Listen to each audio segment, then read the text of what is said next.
and therefore solve all their psychological problems, overcome choking, overcome performance issues, beat out a rival that they're capable of defeating in a regular season or an online match, but somehow they can't get past on LAN.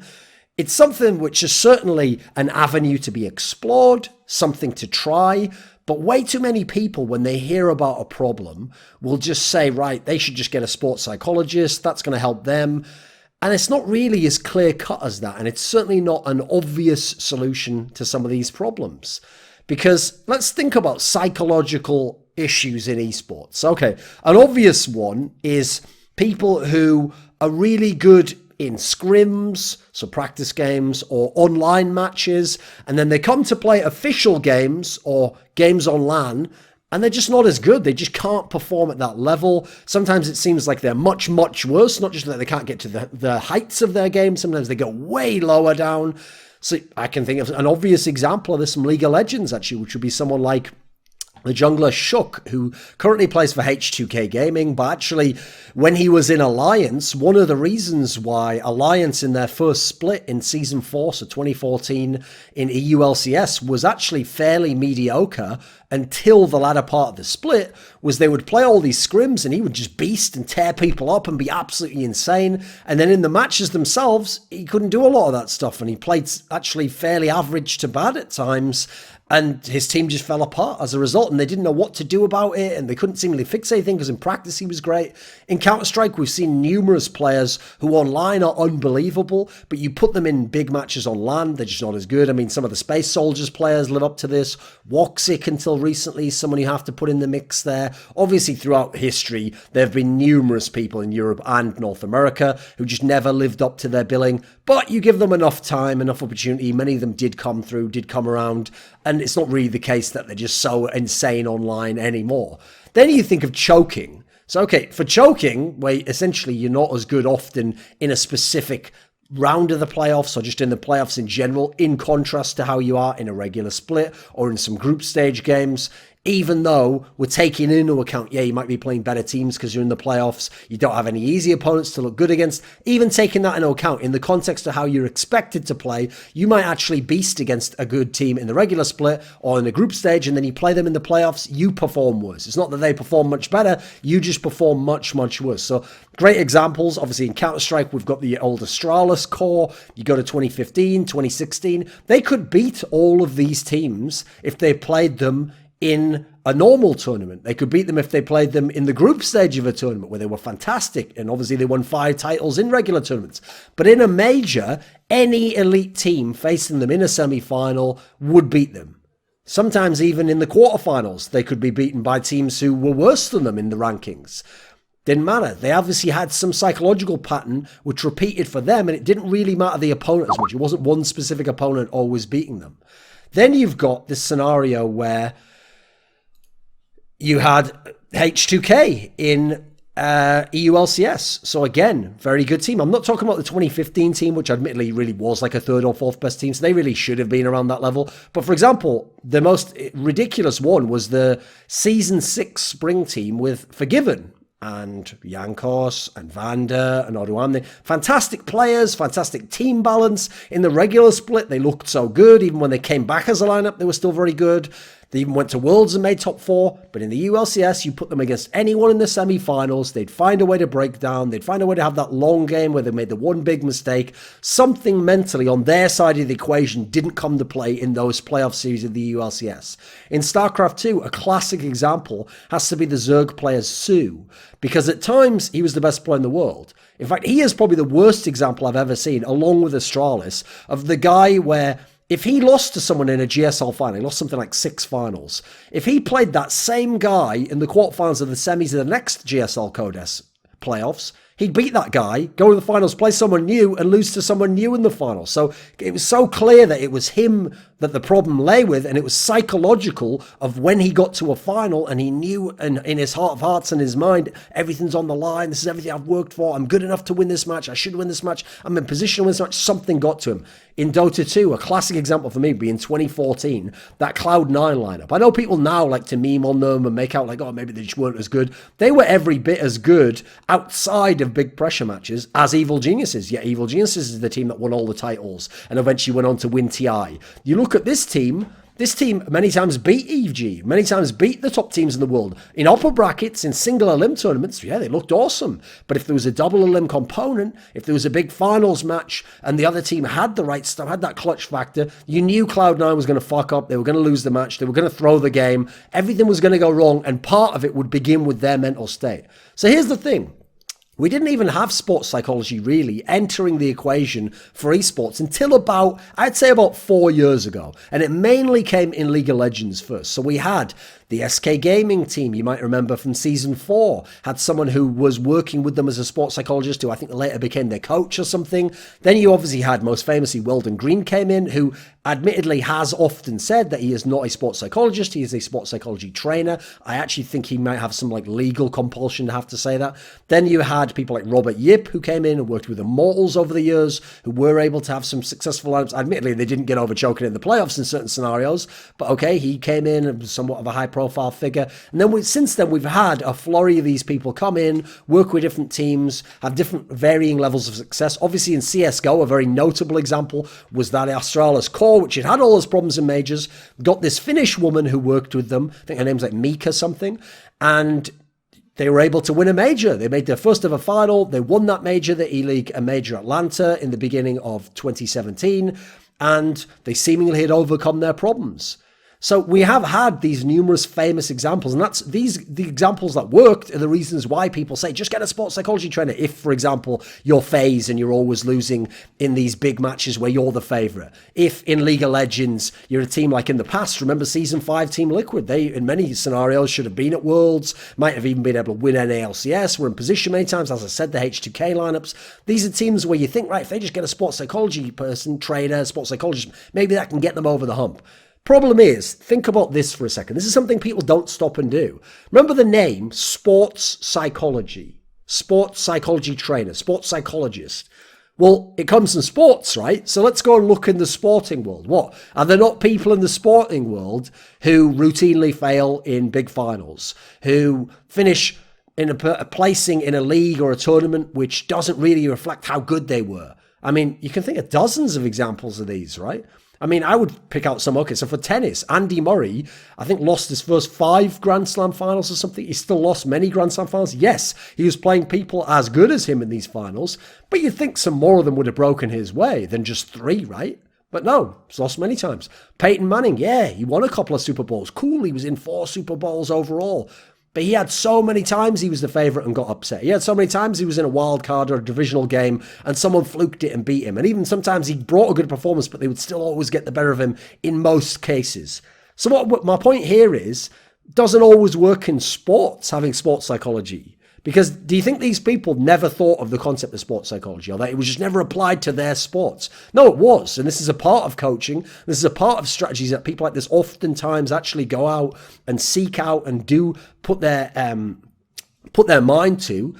But it doesn't work all the time in sports. And that's why there isn't some amazing guy in sports who you pay $10 million a year, but he'll fix your entire team and take all the big squads. So think of sports like baseball, basketball, where if you have the highest salary, the overall payroll, odds are you're going to make it very, very deep and have one of the best teams. What you'd do is, if you were going to do it, you'd get that team, and on the side, you'd pay some guy millions to be the sports psychologist. He'd fix everything up, and you'd just win. You'd have the formula for winning. Hasn't been found, obviously. So why in esports would it work as simply and as obviously as that? It wouldn't, right? I mean, you look at esports and think of some of the examples I gave. So the Astralis team that did break through and win a major, first of all, they did win that major, yeah, and they won a couple of other tournaments too. But after that, what happened? Well, they went right back to their old ways. They were losing tons of close games, tons of epic semi-finals. They weren't making many finals. They weren't winning titles anymore. They had players underperform. Some were very young, like Kirby, who actually seemed to be one of the guys who broke through to help them win that major, really started to degrade and fall apart. Well, presumably he was working with a sports psychologist who was still there. Didn't necessarily work, right? SK Gaming, as I said, had a sports psychologist. They still lost tons of these semis, still lost in big pressure moments when they were the better team or they could have matched up well.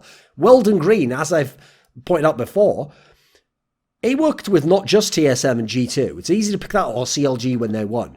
he worked to a seemingly half of the NALCS. So there's plenty of teams that did terribly, that never overcame any sort of issues, that never had any kind of massive improvement in performance. But people don't know about that. People forget about that. People only remember the hits. They don't remember the misses. And so he's a perfect example for me where people just look at the successes. And by the way, that's not saying he didn't do a good job with them. It's saying that the results didn't turn around. Therefore, it's not as obvious that this will be the solution if results are what we want to change for the FaZe clans of the world, the Team Liquids of the world in the past with those labs, the H2Ks of the world.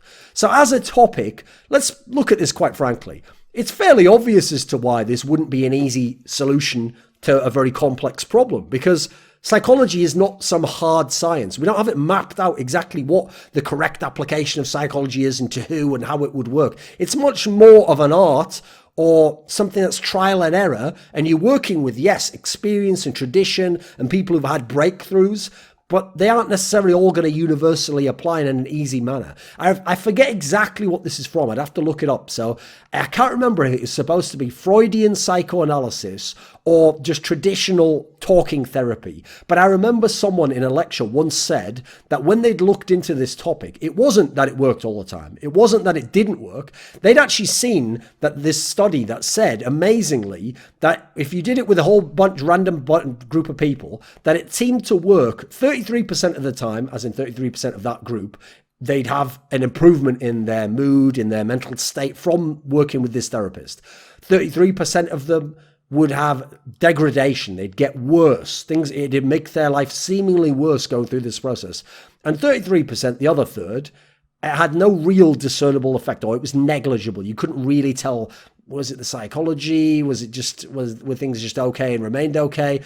Now, whether that's actually accurate to overall massive populations or people who compete and are sportsmen or e-sportsmen, whatever you want to call them, is obviously different. But I think as a model, it's useful to think about, because what it suggests is, depends on what type of person you are, right? There's the first category.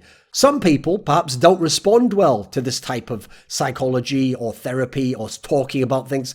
Some people perhaps have such deep-seated personal flaws or character issues that they need to work on them themselves in their own life outside of their context as a competitor. And so it's something much bigger and grander and more difficult that's bleeding into their career. Then you've got the aspect of, well, it's not like every player in a team sport is failing anyway. It's one thing if you get Sue from StarCraft, a 1v1 game, and work with him, but in a team context, it's hard to track down who the one who's choking is, or who it is whose performance brings down the others or causes you to just lose out. So in that scenario, not everyone's going to respond anyway. So even if you can fix some aspects of the team, maybe you fix some aspects of the team, it turns out there was a choking element, but there's also now a strategical element that gets worse. Or someone individually plays worse, but not necessarily purely from a psychological point of view, or their game just isn't fit for playing in the playoffs. I mean, famously in games like the NFL, you have systems that are amazing in the regular season, same with the NBA, but aren't actually as good in the playoffs. Famously, people will say pure offense in the NFL, or in the NBA, small ball traditionally hasn't been that successful in the playoffs, despite being sometimes a very good format, both of them, for having amazing records in the regular season. Then you've got to look at the fact that, okay, so it depends on the person. Well, it also depends on the sports psychologist, right? If you think of sports psychology instead as mental coaching, a coach, but for the mind, for the psychological component of you, then it becomes a much easier model to apply, because you can have a really good team and a really good coach in traditional sports or esports, but you might not get really good results because maybe the team doesn't match with the coach. Maybe you have a really good team and a bad coach and you still have decent results. Maybe you have a really bad team, a really good coach, and he gets decent results. Again, the results aren't necessarily telling us how good either aspect were. So you can also have a good team, a good coach, and get good results, but not the best results, not get the most out of everyone. So just as there's a lot of art and experience and trial and error goes into getting the right coach for the right sorts of players, or building the right team around the right coach,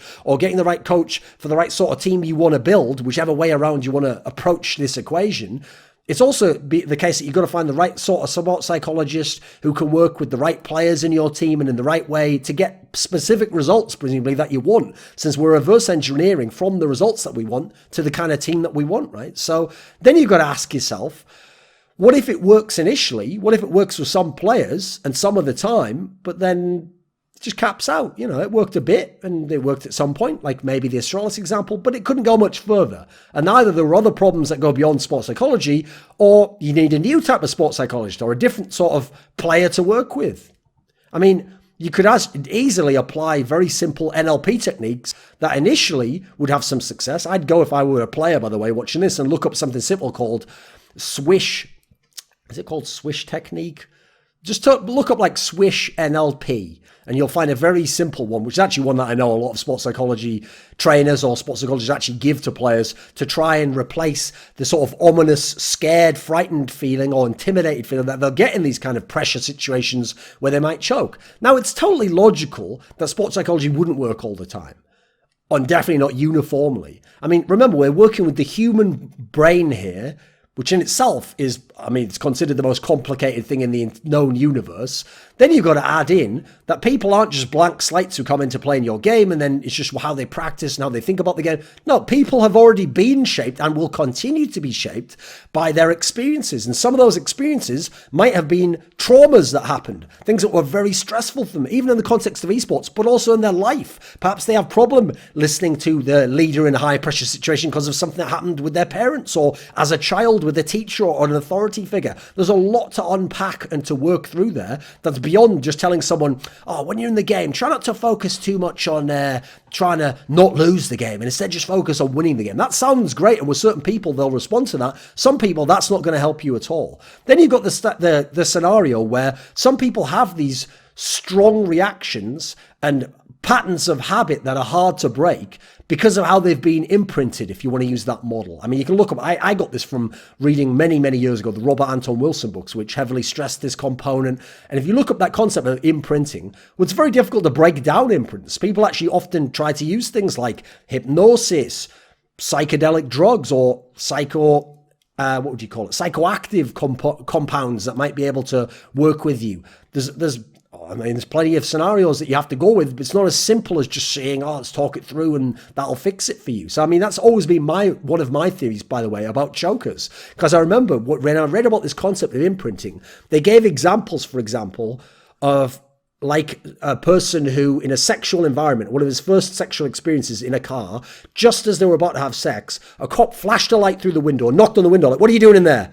And this traumatized this kid. And anytime he came into a sexual environment, he felt that same fear. And he felt like he can't do anything and he's paralyzed, and he had to work through this and break down this imprinting. That's always been one of my theories with chokers, is that they weren't born chokers and they weren't necessarily chokers at all times, but they had enough scenarios happen early on that were very traumatic for them, that were really frightening and intimidating, and they felt paralyzed and they didn't know how to get out of it. And that, first of all, their brain locked off all those feelings and denies them all after the fact and says, no, that happened to me. It was just had a bad game. And then when they're in that moment again, they're like, oh God, the nightmare's happening again. And they re-enter that sort of an environment, not necessarily always in that match, but at certain points in matches, and when certain triggers and certain stresses occur for them, they find themselves back in that position that they've never found out how to work through. Sometimes because they aren't put in that position due to their talent and ability when they're in a normal game and there's not as much pressure, etc. That's often been one of my theories. So it's going to be very difficult to work with someone like that. And I don't envy the sports psychologist who's brought in and expected to just fix a guy like that. So, okay, none of this, despite the fact it sounds like I'm downplaying sports psychology, I'm not. I'm downplaying unrealistic and implausible expectations for sports psychologists, which wouldn't even be applied to sports psychologists in sports where there's millions and billions of dollars at play. So this is not to say that you shouldn't try sports psychology or sports psychology training. I actually think generally it would be a worthwhile approach for many teams to at least give it a try, give it a go. If it works, or it works for the player in question, great, then go with it. If it doesn't, look for something different. Try and match them with a different sort of player. Try and give them a different leadership strategy. Try and have a different communication hierarchy within the team. If the individual who is doing the sports psychology or sports psychology training is credible, then give it a go. I mean, as time goes on, we are going to find out who the best people are at this. And hopefully, just as with coaches, where we had a lot of bad coaches initially, we weeded out a lot of them. We found out who's good. And then the ones that are good can command a high salary from the best teams. I hope the same thing will happen with sports psychology, because it is definitely an area worth investigating for some teams, for some players, and for people from certain backgrounds. But it's not some magic panacea that will cure all the ails a team that gets into these difficult dire straits. This video was supported by Dean Tanglis, Mikkel Hansen, Andreas Westerlund, Alex Adams, Gman, Twch, Jerky's Minion, Gianfranco Ingrata, Anthony, Bash, Greb, Yordan Tsenkov, Daniel Yordanov.